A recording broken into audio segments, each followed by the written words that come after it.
Eclecticismo y modernismo en José Enrique Rodó y su generación. Belén Castro Morales, Universidad de La Laguna. Primero, el eclecticismo da al proceso intelectual de finales del siglo XIX, tanto en Europa como en Hispanoamérica, un carácter definitorio y, según nos proponemos demostrar, debe situarse en el lugar de los fenómenos desencadenantes dentro de toda descripción jerarquizada de los elementos que conforman el modernismo. Ello supondrá la abolición de ciertos prejuicios críticos todavía imperantes, ya que con frecuencia se sigue subrayando como defecto característico del modernismo en general y de la generación uruguaya del 900 en particular, el asistematismo que en todos los niveles culturales presidió su actividad intelectual.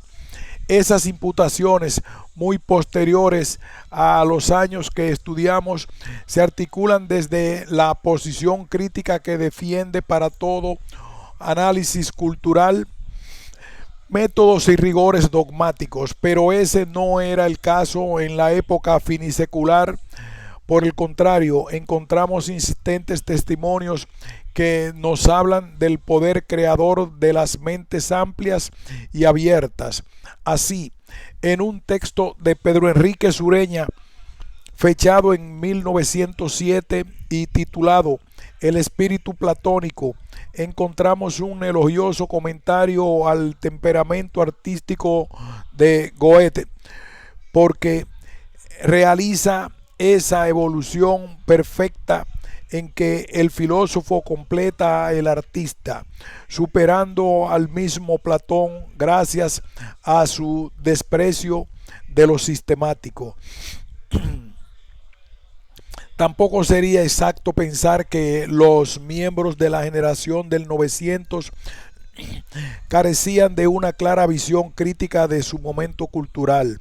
Rodó, por ejemplo, en uno de sus primeros trabajos, el dedicado a Juan María Gutiérrez de 1895, diferencia claramente lo que es la soberana libertad de criterio de ese pálido eclecticismo que nace de la flojedad de la convicción o de la ausencia de amor y de entusiasmo por determinado ideal que imprima carácter y dé nervio a la personalidad del escritor. Un año después, en El que vendrá, vuelve sobre la misma idea y lamenta la dispersión que por indiferencia y desinterés provoca la disgregación cultural. Las voces que concitan se pierden en la indiferencia. Los esfuerzos de clasificación resultan vanos o engañosos. Los cenáculos, como legiones sin armas, se disuelven. Los maestros, como los dioses, se van. La causa, la variedad inarmónica que es el signo característico de la transición.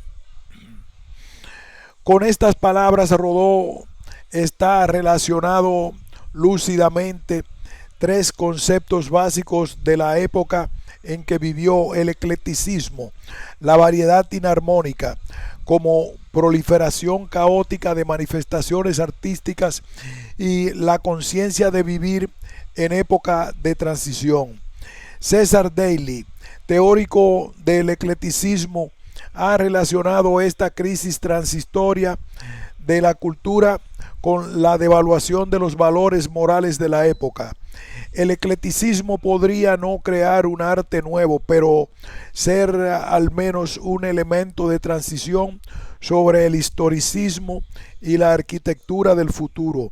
Hasta ahora, los artistas creativos se han limitado a proyectos heterogéneos, porque sus esfuerzos no estaban impulsados por ningún principio, lo cual ha ocurrido porque formaban parte de una sociedad que tampoco tenía ningún principio de valor universal.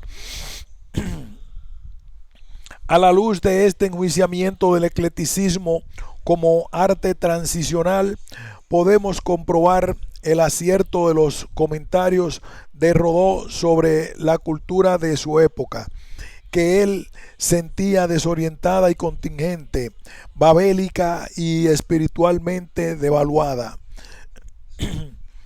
Sobre la sensación de tránsito a la que tan sensible fue Rodó, encontramos en autores de su época una gran variedad de testimonios y actitudes.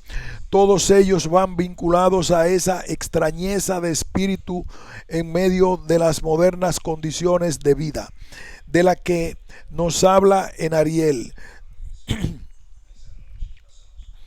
También van aliados a una expresión conceptual ecléctica que tomando de aquí y de allá ideas válidas, parece tantear una salida para el futuro. Podemos apreciar al respecto una sorprendente mezcla de elementos ideológicos tomados del positivismo, del idealismo y del cristianismo, que, siendo contradictorios en la esencia de su definición sistemática, conviven, sin embargo, como elementos de una ideología que no cuestiona su coherencia interna. Dado el triunfo del espíritu decadente, esas prefiguraciones del futuro llevan consigo casi siempre un tono constructivo y ascendente que trata de estimular en días de tránsito y confusión a una juventud hastiada y nostálgica. Ese mensaje regeneracionista trata de atacar precisamente el virus decadente que se manifestaba a través del modernismo como enfermedad de un siglo que vivía su crepúsculo. Pero esos sentimientos de caos, transitoriedad que venimos comentando en los textos de Rodó no son patrimonio exclusivo de Hispanoamérica. En los primeros debates europeos sobre el eclecticismo y el terreno de la arquitectura, campo artístico donde estuvieron más resonancia y vitalidad, encontramos en juego las mismas reflexiones sobre la arquitectura ecléctica, aquel estilo detestable, escribía Thomas Hobbes en 1835, no queriendo dejar escrúpulo respecto a su uso en la no queriendo dejar crepúsculo respecto a su uso y a su destino primitivo. Sus casas parecen una colección de fragmentos salidos del caos. También en Italia, Pietro Selvático arremetía contra esa arquitectura babélica, porque de hecho dudo que pudiera haber una confusión mayor de elementos y de lenguajes en la famosa torre. Para los detractores y críticos del eclecticismo en arquitectura, este estilo no era sino una extravagancia fruto de la lujuria de lo nuevo y de la charlatanería de algunos arquitectos. Sin embargo, para sus defensores como el Abrey, era el resultado de una educación del gusto, de una mayor cultura, que permitía una tolerante aceptación de toda manifestación artística. Nunca el arte se ha expresado con más de independencia que ahora, y este será la hora. Nunca el arte se ha expresado con más independencia que ahora, y este será la honra de nuestra época, que acoge todos los estilos, todos los géneros, todas las maneras, porque siendo la actual educación artística más completa y más difundida, se aprecia mucho más la belleza de cada obra y de cada estilo, mientras que antes todo lo que no estaba de acuerdo con el gusto del día era despreciable y rechazado. Este comentario de Abray hace alusión a otro rasgo característico del fin de siglo: el afán de cultura que siente el artista, el intelectual, y que le hace rastrear en todos los campos y épocas de la misma, como si fuera un refugio sagrado al margen de la vulgaridad prosaica del presente, como si en ella se albergase una vida más intensa que la empobrecedora experiencia de la realidad que la realidad ofrecía. Crítico hacia la realidad circundante, el artista finisecular deja de serlo gracias hacia la cultura del pasado. Armado de diletantismo, se aventura por el mundo del artificio en busca de satisfacciones. Quiere probarlo todo y lo aprueba casi todo, aunque en muchas ocasiones su bagaje cultural sea más extenso que profundo. Al hilo de estas reflexiones, llegamos a comprobar que el principio crítico de la tolerancia, desde Renan hasta Rodó, está íntimamente emparentado con el eclecticismo. Emana directamente de su esencia abarcadora y sacralizante de la cultura. Esta tolerancia, estrechamente relacionada con el principio crítico de la amplitud, defiende el talante del hombre culto, finisecular, y nos da el índice de refinamiento de lo que Rodó llamaba la élite pensante, en la cual él mismo se incluía. Tal flexibilidad intelectual, distintiva de un gusto educado en la belleza y fugitiva de la rugosa vulgaridad, será la base de la crítica impresionista y en el caso de Rodó, el gozne central de su reflexión metacrítica. Así escribía en su Rubén Darío: presumo tener entre las pocas excelencias de mi espíritu la virtud literariamente cardinal de la amplitud. Soy un dócil secuaz para acompañar en sus peregrinaciones a los poetas, a donde quiera que nos llame la irresponsable voluntariedad de su albedrío. Mi temperamento de Simbad literario es un gran curioso sensaciones. Mi temperamento de Simbad literario es un gran curioso de sensaciones. Busco de intento toda ocasión de hacer gimnasia de flexibilidad. Pláceme tripular, por ejemplo, la nave horaciana que conduce a Atenas a Virgilio, antes de embarcarme en el bajel de Saint-Paul Rock, en el rayo yate de Mallarmé. Pero no es Rodó el único miembro de su generación afectado en sus ideas sobre crítica del eclecticismo. Entre la escasa producción en prosa de Herrera y Reisig encontramos un texto fundamental para el conocimiento del modernismo en una de sus primeras definiciones críticas. Nos referimos al artículo que en dos partes Herrera dio a conocer en su efímera publicación, La Revista, 20 de octubre, 21 de noviembre de 1899, bajo el título Conceptos de Crítica. Aquí encontramos una entusiasta adhesión al eclecticismo, considerado como triunfo de la complejidad del arte, tras la abolición de los dogmas y de las escuelas. Para Herrera y Recic, el eclecticismo es la aceptación de lo relativo y lo multiforme del arte moderno. Según el poeta, la verdad objetiva no existe. La belleza, que es la virtud de las cosas, es múltiple y el crítico solo puede serlo dignamente si acepta mediante la tolerancia la proliferación desordenada de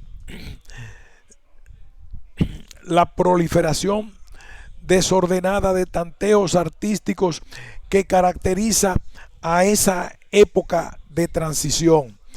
El ser eclético es poseer este refinamiento sibarítico, esa quinta esencia de gusto que constituye la naturaleza intelectual del siglo.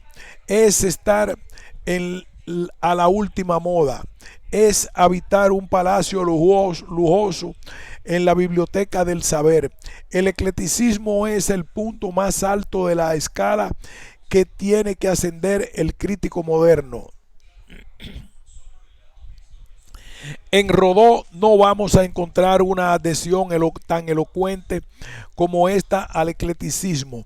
Conducía peligrosamente al diletantismo y al arte por el arte, mientras Herrera y Recic se encontraba a gusto en esa otra Babel que era su torre de los panoramas. Rodó, en cambio, sentía el peso de la confusión y, aunque le atraía, buscaba el orden en el caos. Pero más que al ambiguo Rodó, se debe al filósofo de la generación Carlos Vance Ferreira la crítica más violenta al eclecticismo. De hecho, toda obra va encaminada a la superación de las limitaciones vigentes en su época de aprendizaje. Desde su posición de filósofo afirma, el eclecticismo es un modo de pensar mezquino, pobre, en realidad ininteligente. En más o menos casos puede llevar a aciertos, pero condensarse de antemano a quedar dentro de lo ya pensado. Con estas palabras, Vaz Ferreira se está refiriendo al eclecticismo filosófico, en cuyas premisas se encuentran las semillas que luego extenderán a todo el pensamiento y a todas las formas artísticas del siglo XIX, aunque no procede extendernos ampliamente en el comentario de la estética filosófica eclética. Sí debemos considerar algunas de sus características, ya que su difusión afectó profundamente al pensamiento de países como México, Argentina, Uruguay y Brasil, donde se prolonga por mucho tiempo el eclecticismo de Victor Cousin. El filósofo francés había difundido sus ideas en unos cursos de estética que pronunció en la Sorbona entre 1817 y 1820. Dubreuil, Dubois et Dubien, y según Simon Marchand, se basaba en un sincretismo híbrido e indiscriminado de estilos y posibilidades, fruto de una actitud resumitiva y esquematizadora que, imbuida de espiritualismo, propició un descalabro de la estética como disciplina autónoma, partiendo de elementos de la escolástica medieval como la tríada bien, verdad, belleza. Cousin hace una amalgama con otros elementos procedentes de la razón pura de Kant, de la escuela escocesa y del sensualismo de Condillac, como observar Ramón Isúa, Como observa Ramón Isúa, se proponía reunir todas las verdades consagradas por la experiencia de los siglos, recogidos en todos los sistemas espiritualistas que se han sucedido de Platón a Descartes y Leibniz, y estos a Roger Collard y Maine de Biran, armonizándolas con más o menos arte, con doctrinas tomadas de Schelling y de Hegel. Los textos de Cousin serán oficiales en España para la enseñanza de la filosofía desde 1845 hasta 1860. El manual de estética, escrito por M. Milá y Fontanals, produce literariamente un Cousin. Pero la introducción del eclecticismo en el Río de la Plata no se debe al contacto directo con España. Fue el fundador del romanticismo argentino, Esteban Echeverría, quien lo introdujo en su país en 1830, después de impregnarse durante 5 años en París de la filosofía ecléctica entonces en boga. Había estudiado sobre todo a Cousin, pero también había profundizado en el pensamiento socialista de Pierre Leroux, en las obras de Montesquieu, Lermier, Lamennais, Guizot y Chateaubriand, entre otros escritores marcados por el eclecticismo. Su dogma socialista acusa la mezcolanza fruto de la reelaboración de las ideas del conjunto. Su dogma socialista acusa la mezcolanza, fruto de la reelaboración de las ideas de Cousin, junto con el socialismo de Leroux y el espiritualismo metafísico de Lamennais. Al difundirse estas ideas en el medio rioplatense, constituyen la base de una filosofía liberal que inspira al romanticismo, aunque, como señala Arturo Ardao, se queda a mitad de camino entre la revolución y la reacción, como a otro nivel intenta combinar empirismo y racionalismo, dando lugar a un liberalismo descolorido. Por su propia inconsistencia, los jóvenes románticos rioplatenses terminarán optando por el sansimonismo, doctrina más revolucionaria que, sin embargo, no desbanca del todo al eclecticismo. En el Uruguay fue introducido en la universidad por el doctor de la Peña y el Auri, y llegó a constituir, según Ardao, el canon filosófico de la inteligencia nacional.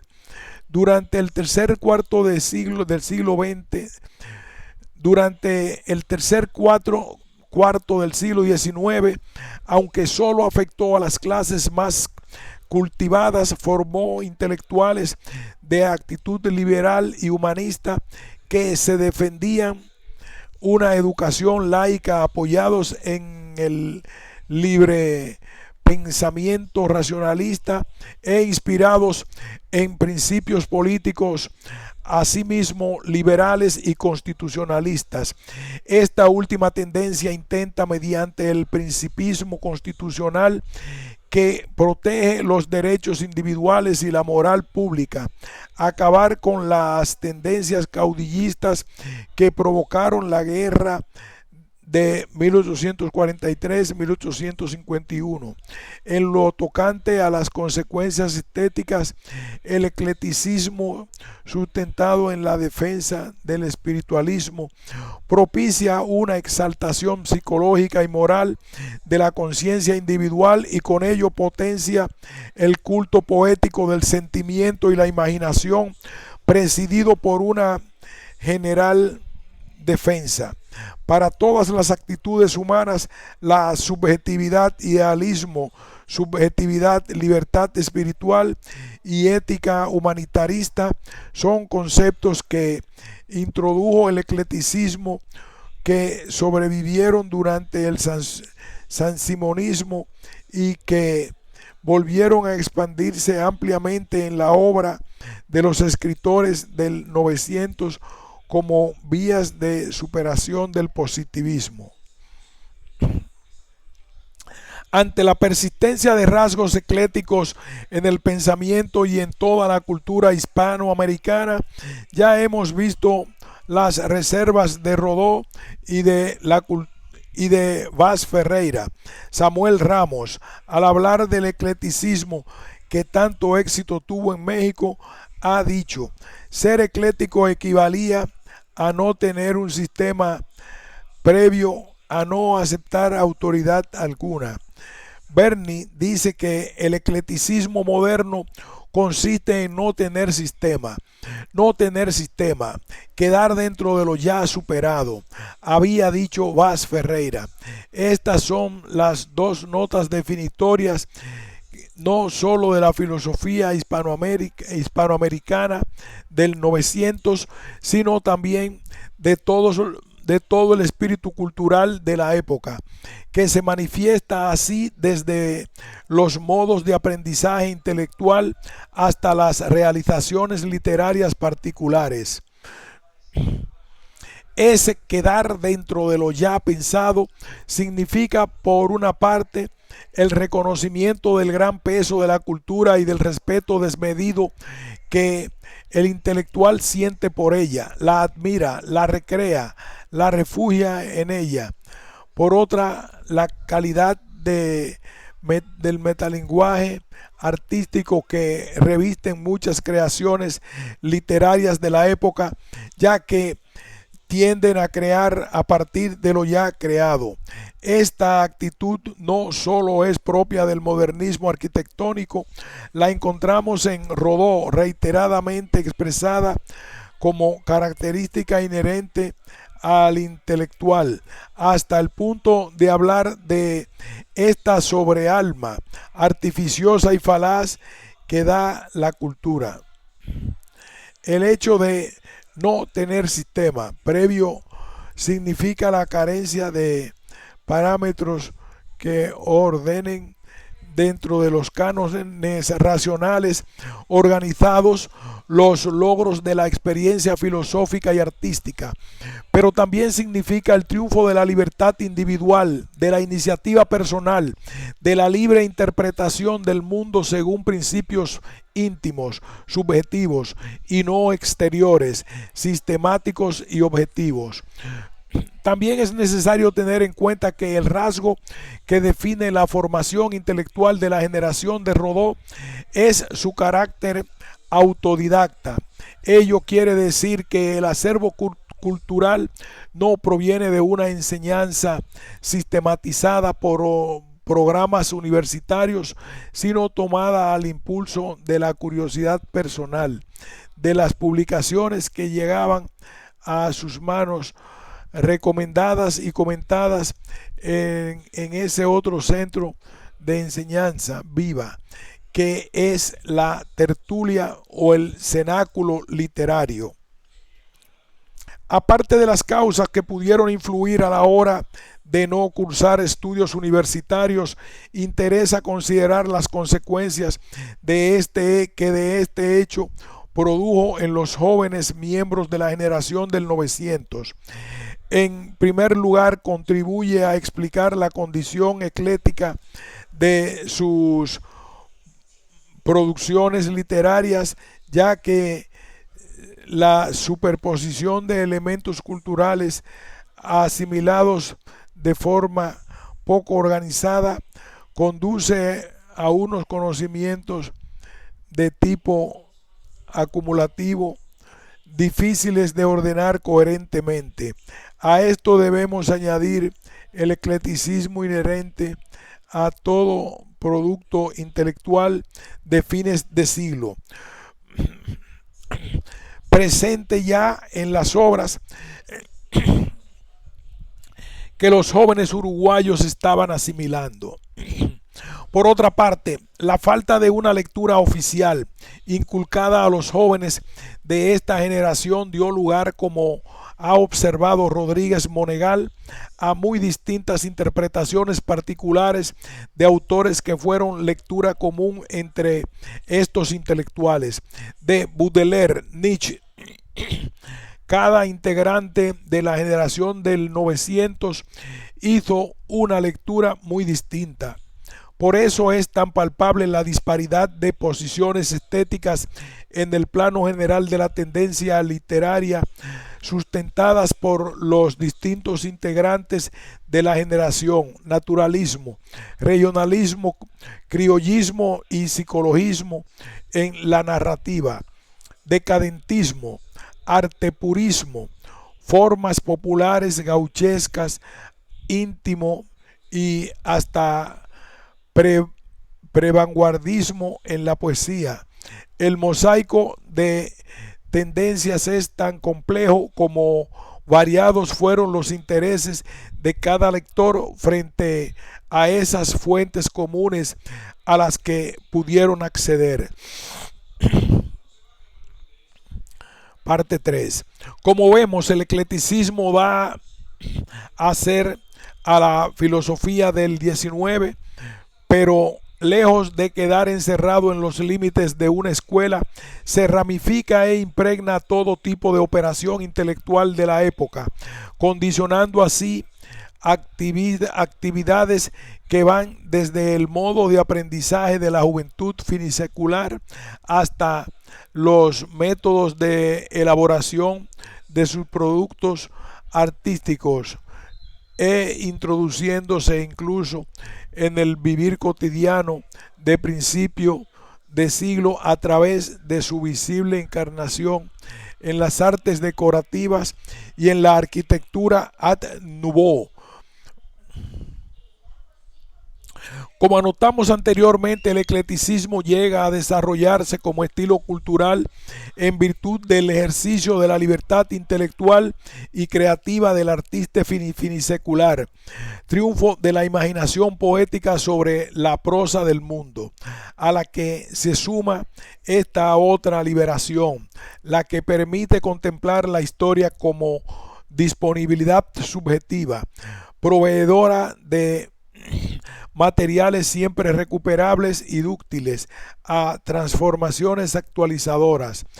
En la misma órbita de pensamiento, al referirse al eclecticismo de Darío, ha afirmado Octavio Paz: decadente y bárbaro, el arte moderno es una pluralidad de tiempos históricos, lo más antiguo y lo más nuevo, lo más cercano y lo más distante, una totalidad de presencias que la conciencia puede asir en un momento único. La superposición de esos materiales de muy diversa procedencia, que en las artes plásticas se ha denominado pastiche, da lugar en el terreno de lo literario a una aparente incoherencia y heterogeneidad que afecta en lo conceptual, lo temático y lo formal de las composiciones modernistas. Esa apariencia heteroclítica que alegra, aprecia en todo el arte finisecular, alberga en el fondo una secreta armonía con el espíritu de la época, ese espíritu antimoderno que busca en la historia pasada reductos de belleza en su fuga del presente utilitarista y mercantilizado. El modernismo derivaba de opiniones estéticas en verdad no siempre coherentes, pero cuyo denominador común era una rebeldía y a la vez una denuncia de valores literarios, morales, filosóficos de ese siglo había consolidado y consagrado sobre la base del sentido común. Entran en crisis el optimismo histórico y el darwinismo proyectado en las diversas direcciones de la realidad, la concepción que podríamos llamar horizontal de la vida y del mundo, para dar paso a un espiritualismo que se resiente de todas las aporías habidas en la época romántica, agravadas ahora con el equívoco idealista. El sincretismo se refleja en la elección de los maîtres à penser, donde acompañan a los textos del pensamiento pesimista, Nietzsche, Stirner, Le Bon, ensayos de anarquismo estetizante a lo Kropotkin, de positivismo crítico a lo Ferry, de cristianismo humanista a lo Renan o misticista a lo Tolstoy. Así, con la recuperación aparentemente caótica de elementos mitológicos paganos en convivencia con la revitalizada figura de Cristo, el artista finisecular se propone en definitiva, como escribe Hinterhauser, despertar a los dioses mediante un sincretismo cristiano pagano entendido como oposición a una civilización sin alma. Si el eclecticismo, a través de múltiples operaciones colectivas y de numerosas acumulaciones de elementos culturales rescatados del pasado, logra triunfar en la literatura finisecular europea, en Hispanoamérica gozará de gran vitalidad, rebasando sobradamente a lo que hubiera sido simple adopción de una moda importada de Europa. Como hemos visto, el eclecticismo es inseparable del movimiento modernista, es más, define su esencia. Sin embargo, no es el modernismo el primer movimiento que muestra en Hispanoamérica rasgos eclécticos y sincréticos. Desde los siglos coloniales, la cultura metropolitana se vio rápidamente mixtificada y desviada del modelo originario, aportando rasgos propios del suelo en que arraigaba.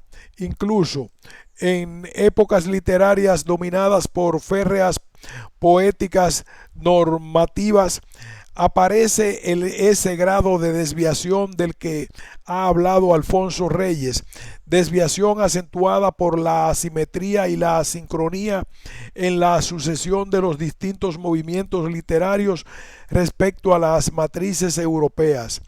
Largos periodos de transición que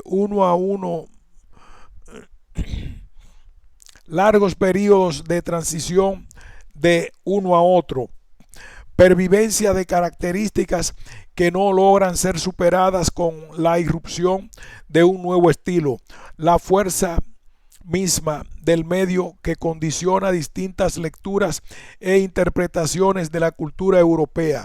Todos estos factores hacen que la literatura hispanoamericana, desde los años de la aculturación española, sea marcadamente sincrética y desemboque en el siglo XIX con una especial propensión a la actividad ecléctica. Pero ese eclecticismo practicado por los escritores modernistas con entusiasmo y facilidad no se reduce, como suele pensarse, a la vertiente más cosmopolita del movimiento. Afecta a las mentes más ensimismadas de la época, incluidas las que elaboran las primeras críticas del modernismo y las que esgrimieron ideales americanistas, criollistas y localistas como alternativas de autenticidad. El raigambre profundamente ecléctica del modernismo, según las consideraciones expuestas, queda claramente de relieve, pues es más, durante el modernismo y expoliado por el acicate de la moda en Francia, el eclecticismo el eclecticismo, característica inherente del pensamiento hispanoamericano, sale a la luz, toma conciencia de sus posibilidades estéticas y pasa a ser un material intelectual trabajado estéticamente. Se acepta de potencia y se elabora con verdadera voluntad de creación y de estilo.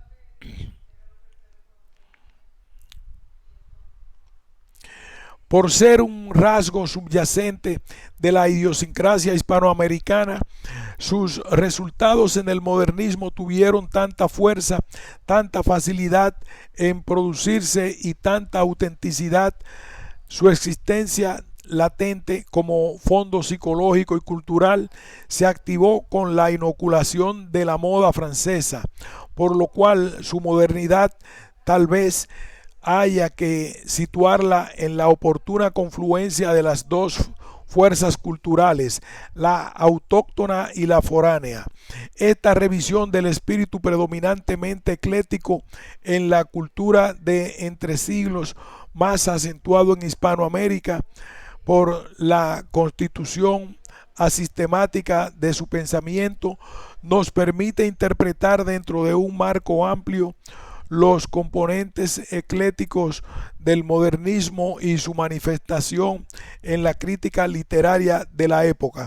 Creemos haber llegado así a disponer de una perspectiva comprensiva que nos permite interpretar la multiplicidad de estímulos culturales y estéticos que inspiran la crítica de Rodó y la obra de sus compañeros de generación. En el caso particular de Rodó encontramos vinculados a su eclecticismo de fondo, a veces inconsciente, su esteticismo, su tolerancia, esa poética omnívora que Saúl Yukievich ha descrito como característica del modernismo y que da la clave de la coexistencia de elementos dispares, lo clásico y lo romántico, lo científico y lo místico, el revival y la utopía de futuro, lo autóctono y lo universal.